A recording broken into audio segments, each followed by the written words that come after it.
שמיניסט מתפנן פה. זה אומר אל תדאג. כיתת השמינית. איזה מקום מדהים. כיתת השמינית. זה טירוף חושים. שלא תלמד עוד עד לסוף החיים. בלי מתמטיקה או מדעים.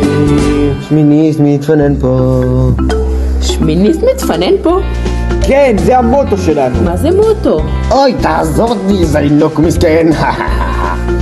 שמע חמשוש, שלושת המילים האלה יפתרו את כל בעיותיך. נכון מאוד, קח את יותם לדוגמה. כן, כשיותם היה צעיר. חמשוש פעור צעיר. נכון מאוד. תודה. בלגן 13 היה יום ונורא, השמינית שלו טיפלו בו במהרה. נשמתי רגישה, הגופי של חמשוש זה מכאיב, השמינית מפילה לייאוש.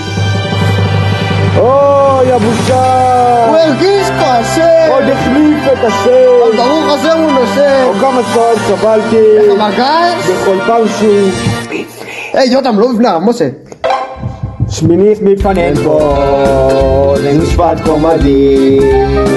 שמיניסט מתפנן פה, לא טירוף חושים. שלא תלמד עוד עד לסוף החיים. כן, שיר ילד. בלי מתמטיקה או מדעים. שמיניסט מתפנן פה.